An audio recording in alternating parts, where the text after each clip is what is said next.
वज़ीर आला सिंध ने FWO के ताउन से कराची ट्रांसफॉर्मेशन प्लान की मंजूरी दी।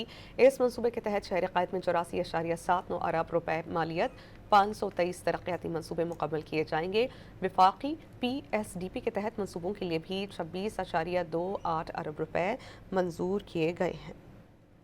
सिंध हुकूमत ने शहर कायद के इंफ्रास्ट्रक्चर की बहाली और तामीर नौ के लिए 84 अरब रुपए मुख्तस करने का ऐलान कर दिया। वज़ीर आला मुराद अली शाह ने महकमा लोकल गवर्नमेंट और कराची मेट्रोपॉलिटन कॉरपोरेशन के मुश्तरका इजलास की सदारत करते हुए बताया कि सिंध हुकूमत कराची के लिए एक जामे तरक्याती मनसूबा नाफिज करने का इरादा रखती है। शहर में 523 तरक्याती स्कीमों के लिए 84 अरब 79 करोड़ 60 लाख रुपए की एक मरतबा की ग्रांट इन एड की मंजूरी दे दी गई। कराची से मुतालिक स्कीमों के लिए वफाकी पब्लिक सेक्टर डेवलपमेंट प्रोग्राम के तहत भी 26 अरब 28 करोड़ 20 लाख रुपए की मंजूरी दी जा चुकी।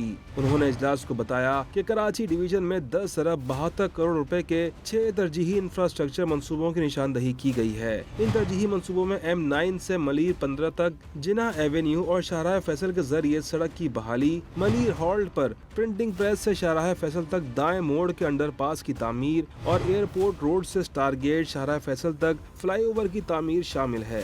इसके अलावा दीगर मंसूबों में हॉक्स बे में वाई जंक्शन से मछली चौक तक सड़क की बहाली, मसरूर बेस से ट्रक स्टैंड तक खराब हिस्से की तामीर नौ और सोहराब गोट पर 5 अरब रुपए की लागत से फ्लाई ओवर की तामीर शामिल है। इन मंसूबों पर अमल दरामद के लिए KMC, KDA, Karachi mega schemes और सिटी गवर्नमेंट के दफातर बतौर अहम इदारे शामिल होंगे।